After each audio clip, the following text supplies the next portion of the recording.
안녕하세요. 예, 반갑습니다. 자, 오늘은 역대하 7장 11절부터 읽을 차례입니다. 이제 7장 10절까지 솔로몬이 성전을 건축하고 성전의 낙성식을 치렀습니다.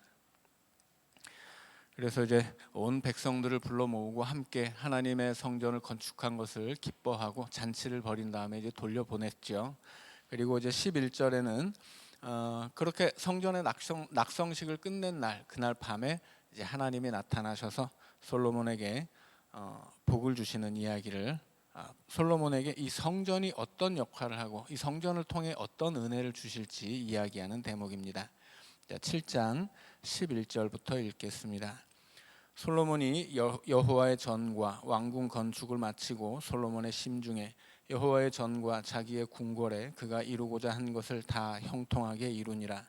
밤에 여호와께서 솔로몬에게 나타나사 그에게 이르시되 내가 이미 네 기도를 듣고 이곳을 택하여 내게 제사하는 성전을 삼았으니 혹 내가 하늘을 닫고 비를 내리지 아니하거나 혹 메뚜기들에게 토산을 먹게 하거나 혹 전염병이 내 백성 가운데에 유행하게 할 때 내 이름으로 일컫는 내 백성이 그들의 악한 길에서 떠나 스스로 낮추고 기도하여 내 얼굴을 찾으면 내가 하늘에서 듣고 그들의 죄를 사하고 그들의 땅을 고칠지라. 이제 이곳에서 하는 기도에 내가 눈을 들고 귀를 기울이리니 이는 내가 이미 이 성전을 택하고 거룩하게 하여 내 이름을 여기에 영원히 있게 하였음이라. 내 눈과 내 마음이 항상 여기에 있으리라. 내가 만일 내 앞에서 행하기를 내 아버지 다윗이 행한 것과 같이 하여 내가 네게 명령한 모든 것을 행하여 내 율례와 법규를 지키면 내가 네 나라 왕위를 견고하게 하되 전에 내가 네 아버지 다윗과 언약하기를 이스라엘을 다스릴 자가 네게서 끊어지지 아니하리라 한 대로 하리라. 이제 하나님이 솔로몬에게 솔로몬에 의해 지어진 이 성전을 통해서 이런 복을 주겠다. 너희들이 죄를 지어도 이 성전에서 기도하면 내가 성전에 내 이름을 영원히 두었기 때문에 그 기도 듣고 내가 응답해 주겠다. 이런 말씀을 하시죠. 그래서 신약으로 가면 예수님이 성전에 대해서 성전은 기도하는 집이라 일컬음을 받으리라 말씀하시죠. 성전은 그렇게 하나님 앞에 기도하는 집이에요. 자, 그런데 이 기도하는 집이 그렇게 제 역할을 하게 되면 그 최종적인 결과는 뭐냐면 18절입니다. 이 성전을 통해서 다윗에게 주신 언약을 성취해 주겠다 하는 거예요. 자, 이것은 우리가 역대기라는 책을 늘 이렇게 설명드리죠. 역대기는 바벨론에 잡혀갔다 돌아온 포로들이 기록하는 역사다. 그래서 그들은 성전을 짓는데 이 망했던 이스라엘을 재건하는 이스라엘 백성들에게 성전이라는 것은 그 민족의 미래를 담보하는 소망이었죠.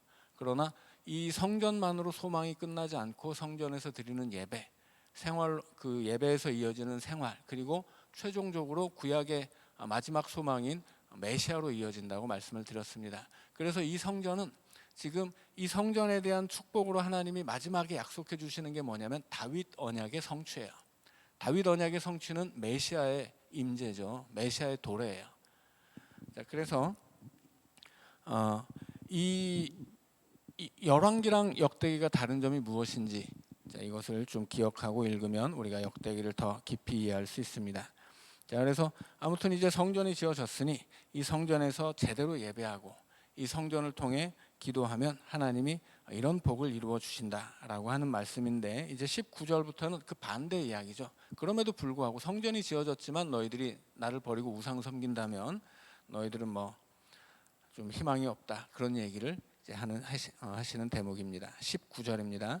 그러나 너희가 만일 돌아서서 내가 너희 앞에 둔 내 율례와 명령을 버리고 가서 다른 신들을 섬겨 그들을 경배하면 내가 너희에게 준 땅에서 그 뿌리를 뽑아내고 내 이름을 위하여 거룩하게 한 이 성전을 내 앞에서 버려 모든 민족 중에 속담거리와 이야깃거리가 되게 하리니 이 성전이 비록 높을지라도 그리로 지나가는 자마다 놀라 이르되 여호와께서 무슨 까닭으로 이 땅과 이 성전에 이같이 행하셨는고 하면 대답하기를 그들이 자기 조상들을 애굽 땅에서 인도하여 내신 자기 하나님 여호와를 버리고 다른 신들에게 붙잡혀서 그것들을 경배하여 섬김으로 여호와께서 이 모든 재앙을 그들에게 내리셨다 하리라 하셨더라.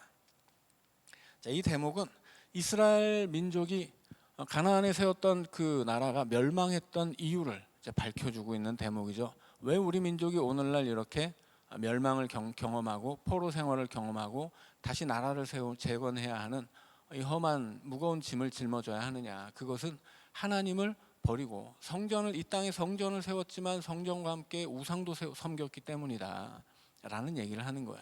그래서 이 이야기는 다시 성전을 세우는 사람들에게 오직 하나님만을 섬기자라고 하는 이야기가 되는 거죠. 자, 우리가 복음서를 생각해 보면 복음서에 기록된 순서를 따지면 마가복음이 첫째고 그 다음 마태, 누가, 요한 차례예요. 마가복음이 이제 마가복음 같은 경우는 특징이 탄생 이야기가 없죠. 요한복음에서 예수님의 탄생 이야기가 없는 것은 요한복음은 예수님의 육적인 부분을 전혀 중요하게 생각하지 않기 때문이에요. 그래서 예수님은 하나님이시고 이 땅에 빛으로 오신 태초의 말씀이죠. 그래서 예수님이 어떤 분이시냐를 마태나 누가처럼 그 제일 책 앞머리에서 밝혀요. 그런데 예수님은 영으로서 이 땅에 육을 입고 이 땅에 오신 하나님이기 때문에 그분의 어떤 육적인 혈통 이런 건 전혀 중요하지 않습니다. 그래서 탄생을 기록하지 않죠. 탄생과는 다른 결로 예수님의 어떤 존재를 설명해요. 자, 그런데 마태와 누가는 예수님의 탄생을 설명하는데 마가복음은 제일 먼저 기록되었지만 탄생 이야기가 없어요. 이건 무슨 이유냐면 마가복음은 이스라엘이 멸망하게 되었을 때 왜 하나님의 택한 이스라엘이 멸망할 수밖에 없느냐, 여기에 대해서 급박하게 대답을 해줘야 하는 이 숙제를 가지고 기록된 책이에요. 그래서 이 마가복음은 짧죠. 다른 책들에 비해서 짧아요. 이것은 급하게 쓰여졌기 때문이에요. 그래서 이 마가복음에서 하는 이야기는 무엇이냐면 마가복음에서 예수님이 하나님의 아들이 이 땅에 메시아로 오셨는데 제자들도 버리고 이스라엘 민족도 버리죠. 그러니까 우리 민족을 통해 세워진 나라가 이 땅에서 완전히 전멸될 수밖에 없었던 이유는 우리가 이 땅에 하나님이 보내주신 메시아, 그 하나님의 아들을 버렸기 때문이다. 우리 손으로 그분을 십자가에 못 박았으니 우리 민족이 망하는 것은 당연한 일이고, 이제 하나님은 이스라엘 이 혈통에 연연하지 않고 예수 그리스도를 믿는 그 믿음 안에서 새로운 이스라엘을 만들어 가신다, 이 얘기를 하는 거예요. 그래서 이 성경은 뭐 이렇게 이 역사 속에서 쓰여졌죠. 그 시대를 경험하는 이스라엘 백성들에게 주시는 하나님의 메시지가 있다라고 하는 거예요. 그래서 역대기도 그 시대를 살아갔던 사람들에게 주시는 그 시대적인 메시지가 여기 숨겨져 있는 것이고, 그 시대적인 메시지는 나라의 멸망 이후 재건해야 하는 숙제를 짊어진 사람들에게 그 시대에 살아가야 할, 그 시대에 가져야 할 신앙의 모습을 알려주는 것이고, 이것은 뭐 이 복음서들도 마찬가지였다라고 하는 거죠. 이 복음서가 기록된 시대, 이 복음서를 읽었던 첫 번째 독자, 이런 것들을 이해할 수 있을 때 이 복음서가 어떤 이야기를 우리에게 들려주고 싶었던 것인지를 더 자세히 알 수 있는 거예요. 자, 그래서 성경은 우리에게 주어진 이 문서만 읽어서 되는 것이 아니고 이 기록 뒤에 숨겨 있는 그 역사와 문화와 그 맥락을 이해할 수 있을 때 그 깊은 뜻을 이해할 수 있다라고 하는 것입니다. 자, 8장입니다. 솔로몬이 여호와의 전과 자기의 궁궐을 20년 동안에 건축하기를 마치고 후람이 솔로몬에게 되돌려준 성읍들을 솔로몬이 건축하여 이스라엘 자손에게 거기에 거주하게 하니라. 자, 이제 8장으로 넘어오면 앞에서 이제 이 솔로몬의 역대하에서 솔로몬에 관한 이야기가 9장까지 이어지는데, 이게 각 장에서 말하는 바가 있다라고 말씀드렸죠. 성전 봉헌을 중심으로 처음에는 지혜를 이야기하고 건축 이야기하고, 그리고 성전 봉헌 이야기하고, 다시 건축 이야기하고, 다시 지혜 이야기를 해요. 자, 그래서 이제 8장에는 솔로몬의 건축 이야기가 나오는데, 말씀드린 것처럼 역대기는 솔로몬에 대해서 나쁜 이야기는 전혀 하지 않습니다. 그래서 솔로몬이 성전을 지을 때 그 성전을 지을 자재를 수입하는 비용, 그리고 일꾼을 빌리는 비용으로 땅을 팔아먹었단 말이에요.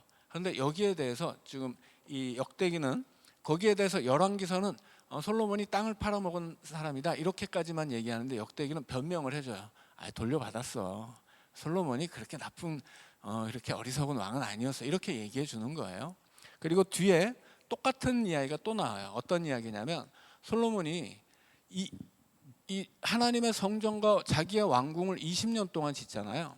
열왕기서는 그 사건을 두고 어떻게 이야기하는 거냐면 봐라, 솔로몬이 성전 지었지만 하나님 성전은 7년 만에 끝났다. 하지만 이후로 그 2배의 시간 동안 자기가 살 집을 지었지 않느냐, 이런 얘기를 해요. 그런데 역대기는 뭐라고 얘기하냐면 솔로몬이 궁을 지을 수밖에 없었다. 왜냐하면 그 아버지 다윗의 궁을 물려받아서 살고 있었는데 그 다윗의 궁에 언약궤를 가져왔다는 거예요. 언약궤가 거쳐간 자리는 거룩하기 때문에 솔로몬이 애굽의 공주인 자기 부인을 이 언약궤 때문에 거룩해진 다윗의 궁에 둘 수가 없어서 따로 궁을 만들었다. 그래서 이 다윗성에 이 솔로몬이 애굽의 공주를 첫 번째 부인으로 맞이하긴 했지만 하나님의 언약궤를 거룩하게 생각해서 다윗성에 들어오지 못하게 하고 그 공주를 살게 하려고 어쩔 수 없이 집을 지은 것 아니냐, 이렇게 이제 변명을 해줘요. 이제 그 이야기가 이제 뒤에 이어지고 있습니다. 자, 8장 3절입니다. 솔로몬이 가서 하맛 소바를 쳐서 점령하고 또 광야에서 다드모를 건축하고 하맛에서 모든 국고 성들을 건축하고 또 윗 베토론과 아랫 베토론을 건축하되 성벽과 문과 문 빗장이 있게 하여 건축한 견고한 성읍으로 만들고 또 바알랏과 자기에게 있는 모든 국고 성들과 모든 병거 성들과 마병의 성들을 건축하고 솔로몬이 또 예루살렘과 레바논과 그가 다스리는 온 땅에 건축하고자 하던 것을 다 건축하니라. 이스라엘이 아닌 헷 족속과 아모리 족속과 브리스 족속과 히위 족속과 여부스 족속에 남아있는 모든 자 곧 이스라엘 자손이 다 멸하지 않았으므로 그 땅에 남아있는 그들의 자손들을 솔로몬이 역군으로 삼아 오늘에 이르렀으니 오직 이스라엘 자손은 솔로몬이 노예로 삼아 이 일을 시키지 아니하였으니 그들은 군사와 지휘관의 우두머리들과 그의 병거와 마병의 지휘관들이 됨이라. 솔로몬 왕의 공장을 감독하는 자들이 250명이라 그들이 백성을 다스렸더라.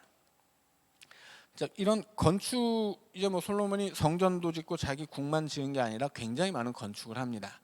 근데 그 시대의 모든 왕들은 나라에 큰 공사를 할 때 백성들을 징발했어요.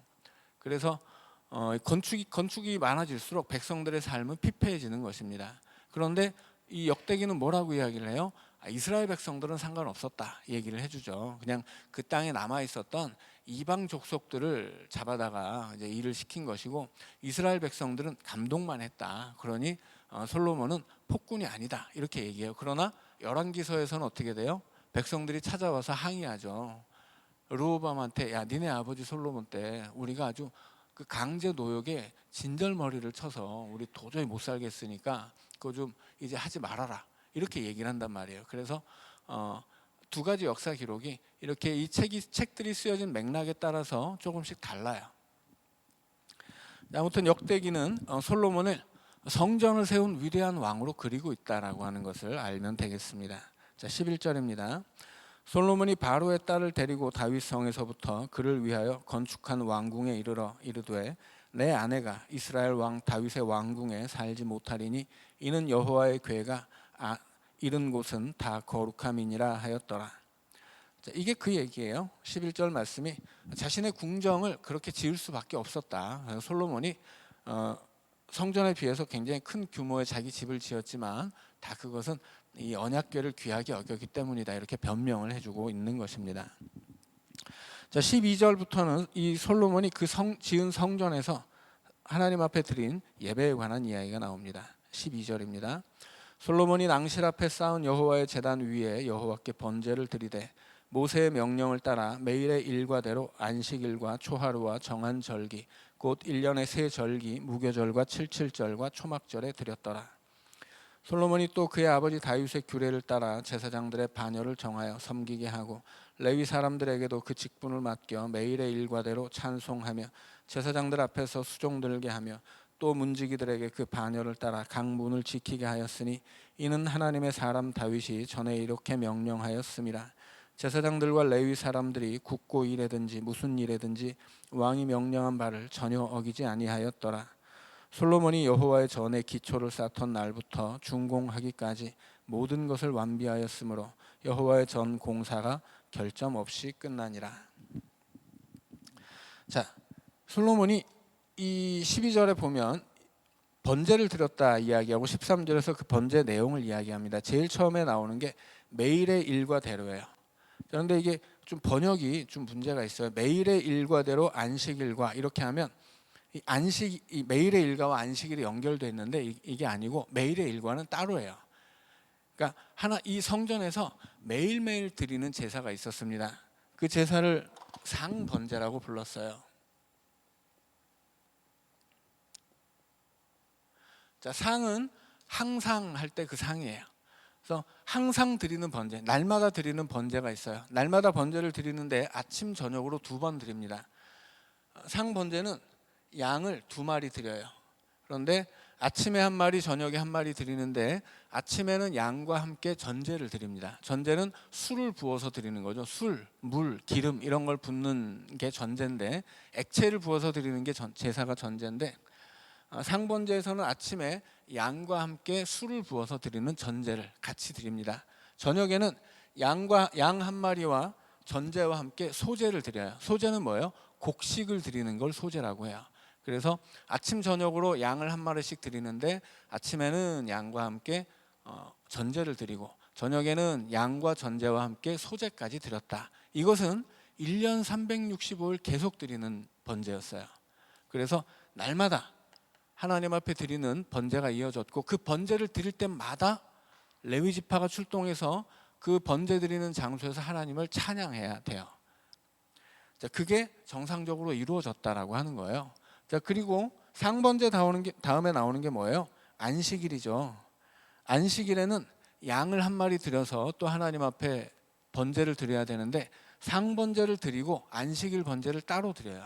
그래서 안식일에는 이 제사를 3번 드리는 것입니다. 자, 그 다음에는 뭐가 나와요? 초하루에 드리는 제사를 월삭이라고 했어요. 그래서 성경에 보면 월삭 얘기가 많이 나오죠. 이 월삭은 왜 드리냐면 저번 달에 지었던 죄를 용서받기 위해 드리는 게 월삭이에요. 월삭 제사예요. 그래서 월삭을 드리는 이야기는 민수기 28장에 나와요. 민수기 28장에 이 성막에서 드리는 여러 가지 이제 제사들이 나오는데, 월삭에 대해서 이제 28장 11절에서 이렇게 이야기합니다. 초하루에는, 월삭이에요, 숫송아지 2마리와 순양 1마리와 1년 되고 흠없는 순양 7마리로 번제를 드리되. 자, 그래서 엄청나게 많은 제물이 동원되는 거예요. 달마다 첫날에는 숫송아지 2마리, 순양 1마리, 1년 되고 흠없는 순양 7마리로 번제를 드려요. 그리고 매 번제 때마다 소제를 드리고 또 소제를 드리고, 그리고 상번제는 날마다 드린다고 했죠. 상번제는 또 따로예요. 그러니까 한 달의 첫날이 되면 그날도 상번제를 아침 저녁으로 드리되, 그리고 이날은 월삭이기 때문에 특별히 더 드리는 거예요. 월삭에 해당되는 제물들을. 그래서 엄청나게 드리는데, 이 월삭에 드리는 제물은 이스라엘 백성들이 가장 중요하게 여기는 3가지 절기가 있었죠. 유월절, 그 다음에 오순절, 그 다음에 초막절. 이 세 가지 절기 때 드리는 제물과 똑같아요. 그러니까 이스라엘에서 가장 중요하게 여기는 절기는 3가지였는데 매 월마다 그 3가지 절기와 똑같은 수준으로 월삭 제사를 드렸다 하는 거예요. 그러니까 이 이스라엘 백성들이 정말 이 성전에서 엄청난 제사를 드렸다라고 하는 이야기죠. 그리고 이제 그 다음에 나오는 게 뭐냐면 무교절과 칠칠절이죠. 그리고 초막절도 나오죠. 자, 1년에 3절기 무교절, 칠칠절, 초막절이에요. 자, 무교절은 왜 무교절이라고 부르냐면 무교병을 먹기 때문이에요. 무교병은 이 누룩을 넣지 않은 떡을 무교병이라고 그래요. 그래서 부풀지 않은 거. 그러니까 밀가루를 반죽해서 그냥 구운 거예요. 여기에다가 누룩을 넣어서 부풀면 빵이 되죠. 빵은 부드럽고 맛도 있는데 누룩을 안 넣으면 그런 게 없죠. 딱딱하고 좀 맛이 없어요. 그런데 왜 그렇게 해야 되냐면 이스라엘 백성들이 첫 번째 유월절을 지킬 때 이 애굽을 빨리 떠나야 되기 때문에 누룩을 넣어서 반죽을 발효시킬 그런 그 기다림의 시간이 필요 없었던 거예요. 그렇게 기다리지 말고 바로 구워서 빨리 떠나라 라고 하는 뜻으로 무교병을 먹게 한 거예요. 그래서 이 무교절은 유월절과 이어져 있습니다. 그래서 무교절은 원래 이름은 유월절 플러스 무교절이에요. 유월절은 하루고 유월절 하루를 지낸 다음에 무교절을 7일을 지냅니다. 자, 그런데 이스라엘 백성들은 이 두 가지 절기를 하나로 묶어서 유월절이라고 부르거나 혹은 무교절이라고 불러요. 그래서 성경에서 유월절이라고 나오면 이건 당연히 무교절이 붙어 있는 것이고 무교절이라고 나와도 당연히 유월절을 치른 거예요. 자, 그래서 이 두 가지 절기는 뗄래야 뗄 수 없는 한 세트다라고 하는 것을 알고 계시면 되겠습니다. 근데 이 무교절이 그래서 유월절이 안식일이고 무교절 마지막 날도 안식일이에요. 그런데 그 사이에도 절기잖아요. 이 무교절에는 그 사이의 모든 평일에도 월삭에 드리던 것과 똑같이 엄청난 제물을 드려서 하나님 앞에 예배를 드립니다. 자, 그것이 유월절이고 유월절은 이스라엘 백성들이 애굽을 탈출하고 애굽의 노예에서 하나님의 백성으로 거듭나는 사건을 그 출애굽 사건을 기념하는 절기죠. 자, 그 다음에 무교절이 끝나면 그 다음 날이 초실절이에요. 초실절은 보리를 제일 처음 수확하는 날입니다. 그래서 이스라엘의 이제 그 게네사렛 평원이라는 곳에서 제일 먼저 보리가 익어요. 그럼 그 제일 먼저 익은 보리 한 단을 가져다가 하나님 앞에 빻아서 소제를 드립니다. 그런데 다른 지역의 보리는 아직 안 익었어요. 그래서 제일 처음 익은 그 보리 한 단을 가져다가 하나님 앞에 드리고 그날부터 7주 동안 7주 동안 77 49죠. 7주면 7일씩 7주니까 49죠. 날마다 하루하루 세요. 그리고 그 49일을 지낸 그 다음 50일째 되는 날이 오순절이에요. 자, 그날이 바로 맥추절입니다. 그래서 보리가 처음 익고 그 다음에는 미리 익어요. 지금 시기가 다르죠. 보리가 먼저 익고 나중에 미리 익는데 보리의 첫 단을 수확하는 날부터 미리 다 익을 때까지 하루하루 세면서 하나님 앞에 기도합니다. 왜냐하면 그때 비가 너무 많이 와버린다던가 혹은 비가 너무 안 와버린다던가 이런 곤란하거든요. 그래서 풍성한 추수를 위해서 이스라엘 백성들은 무교절이 끝난 다음 날 초실절을 치르고 처음 바친 곡식 한 단을 바치면서 하나님 올해 다른 보리 곡식 또 그 다음에 밀을 수확하는 것까지도 하나님이 좀 지켜주셔서 우리 풍성한 결실을 하게 해주십시오라고 날마다 하루에 한 단씩 하나님 앞에 그 추수를 해서 바쳐요. 그리고 그렇게 7주를 지내고 그 다음 50일을 맞이하는 날 맥추절이에요. 그날은 이제 이 보리와 밀의 모든 추수를 마치고 지키는 곡식의 추수절입니다. 나중에 초막절은 뭐예요? 과실의 추수절이죠. 그래서 곡식의 추수절이 오순절이고 이제 그 오순절을 7일씩 7주를 지낸 날이라고 해서 77절이라고도 불러요. 그래서 오순절, 77절, 맥추절 다 같은 말이죠. 그래서 무교절에서 50일 뒤에 치르는 절기가 맥추절이에요. 그날은 곡식을 추수하는 날이죠. 그래서 월삭에 드리는 제물과 똑같이 엄청난 제물을 하나님 앞에 드려서 제사를 드리지만 그 맥추절의 특징은 뭐냐면 곡식이 많은 절기잖아요. 그래서 그 맥추절에는 이스라엘 백성 중에 가난한 사람들을 다 이 축제에 동원해가지고 많이 먹이는 날이에요. 그래서 온 이스라엘 백성들이 함께 먹고 즐기는 절기가 맥추절입니다. 그리고 뒤로 가면 곡식의 추수절이 이 맥추절이라면 과실 농사도 하죠. 곡식 농사가 끝난 시점에서 과실 농사가 시작돼요. 그래서 여러 가지 과일들을 기르는데 이것들은 이제 한참 뒤에 치르게 되죠. 그래서 과실 농사를 끝낸 그 추수절이 초막절이에요. 초막절이라고 부르는 이유는 이제 한 해의 농사가 다 끝난 거예요. 초막절에는 이제 여름에 맥추절을 지내면서 곡식 농사가 끝났고 이제 가을에 과실 농사를 끝냈으니까 이제 모든 농사가 끝난 겁니다. 그렇게 모든 농사가 끝나고 이제 그 과실을 추수한 다음에 초막을 지어요. 초막을 지을 때는 하늘의 별이 10개 이상 보이도록 지어야 합니다. 그러니까 곡식으로 얼기설기 짓는 거예요. 그래서 반드시 그 초막절 조항 중에 하나는 초막을 지었는데 촘촘해서 하늘이 안 보이면 안 돼요. 그냥 거지같이 지어가지고 초막을 지었어도 하늘의 별이 최소 10개 이상 보여야 된다는 규정이 있어요. 그것은 과거에 이스라엘 백성들이 애굽을 나와서 광야에서 살 때 그때 초막으로 그렇게 얼기설기 집을 짓고 살았던 그 시절을 기억하라고 하는 거예요. 그러니까 이스라엘 백성들이 추수를 마쳤으면 부자가 되잖아요. 과실 농사를 마친 다음에는 곡식 농사를 마치면 배불리 먹을 수 있어요. 과실 농사를 마치면 돈을 손에 쥐게 됩니다. 왜냐하면 이 과실 농사들은 팔아서 이 돈으로 바꾸거든요. 과실은 저장하지 않아요. 이건 그냥 무역을 하는 거예요. 과실 농사는. 그래서 이스라엘 백성들이 1년 중에 제일 많이 먹을 수 있는 때가 맥추절이라면 제일 돈이 있는 때가 초막절이에요. 근데 그 초막절에 제일 거지같이 사는 거예요. 초막을 지어놓고 일주일 동안.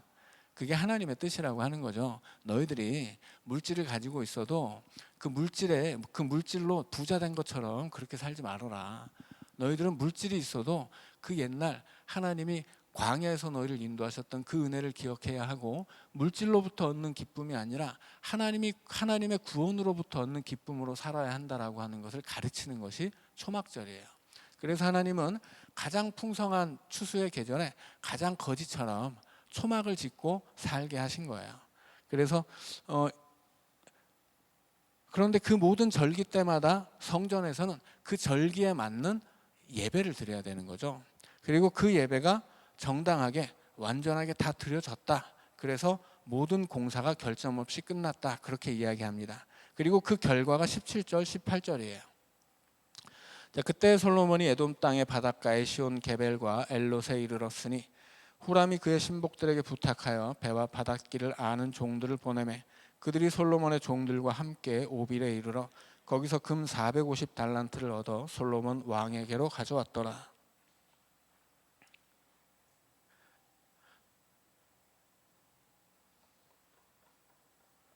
자, 성전을 다 지은 다음에 어떤 일이 있어요? 에돔 땅의 바닷가 에시온 게벨과 엘롯으로 가죠. 이게 어디냐면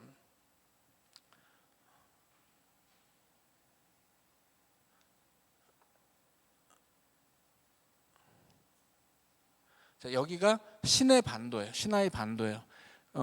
이스라엘 백성들이 40년 동안 지냈던 광야가 시나이 반도죠. 그리고 이쪽은 이제 아라비아 반도예요. 굉장히 크죠. 그리고 여기 바다가 있어요. 이 바다는 출애굽 이후에 건넜던 홍해로 추정이 되고요. 여기가 에돔 땅의 바닷가예요. 에시온 게벨입니다. 에시온 게벨 바로 아래가 엘롯이에요. 무슨 얘기냐면 이스라엘은 서쪽에 지중해를 끼고 있어요. 그런데 이쪽에 항구를 만들 수가 없습니다. 왜냐하면 이 시대에는 자연적으로 항구를 만들 만한 지형이 있어야 항구를 만들 수 있지, 오늘날처럼 막 이 개간 사업을 해가지고 그 바다를 땅으로 만들어서 항구를 만들고 이런 게 안 되는 시대잖아요. 불행하게도 이스라엘은 서쪽이 다 바다인데도 항구를 만들 장소가 없었어요. 그래서 바다를 옆에 끼고도 바다로 진출하지 못합니다. 그런데 솔로몬이 성전을 다 지은 다음에 어떻게 된 거예요? 바다로 진출을 했어요. 바다로 진출을 해서 어떻게 합니까? 금을 450달란트를 얻어서 솔로몬 왕에게 가져왔다. 이렇게 이야기합니다. 바다를 통해서 무역을 했다는 거예요. 그래서 솔로몬의 부에 대해서 열왕기는 솔로몬이 두로를 이용했다고 이야기해요. 두로는 뭐예요? 북쪽에 이 항구를 가지고 있는 해상 강국이었어요. 그런데 역대기는 두로 얘기는 빼놓고 이쪽에 에돔 지역에 바다를 이용했다 이렇게 합니다. 여튼 중요한 것은 뭐예요? 해상 무역을 했다는 거예요. 해상 무역을 통해서 엄청난 부를 축적했다라고 하는 이야기를 하는 겁니다. 그래서 솔로몬이 성전을 다 지었잖아요. 성전을 다 짓고 하나님이 복을 주셨다고 하는 거예요. 어떤 복이에요? 그의 삶에, 그의 나라에 풍성한 물질을 채워주셨다 하는 얘기를 지금 들려주는 것입니다. 자, 처음에 7장 11절 이하에는 어떤 이야기였어요? 성전을 다 지은 다음에 그 성전을 통해서 주실 복을 말씀해 주셨죠. 성전을 다 지었으니까 내가 이 성전에서 니네 기도를 듣겠다. 니네 예배를 받겠다. 그래서 너희들은 성전을 통해 복을 받을 것이다. 이 얘기를 하셨어요. 그리고 뒤에 성전을 지은 얘기를 다시 한번 하고 이번에 무슨 얘기를 하는 거예요? 이제 하나님이 솔로몬에게 복을 주셔서 부자가 되었다. 그 얘기를 하는 거죠. 자, 9장입니다. 9장으로 넘어오면 이제 스바 여왕 이야기가 나와요. 스바 여왕은 솔로몬의 지혜에 감탄해서 그 지혜를 확인하러 온 사람입니다. 그래서 솔로몬이 1장에서 성전 이 하나님 앞에 기브온에서 제사를 드리고 이 지혜를 얻죠. 그 지혜 이야기가 9장에서 다시 반복되고 솔로몬 이야기는 여기서 이제 끝나게 되는 겁니다. 그래서 솔로몬에 관한 이야기는 앞 뒤에서 지혜 이야기가 나오고 중간에 핵심에서는 성전 건축 이야기가 나오는 거예요. 자, 9장 1절입니다. 우리 시간이 되었으니까 3분 쉬었다가 우리 9장을 읽도록 하겠습니다.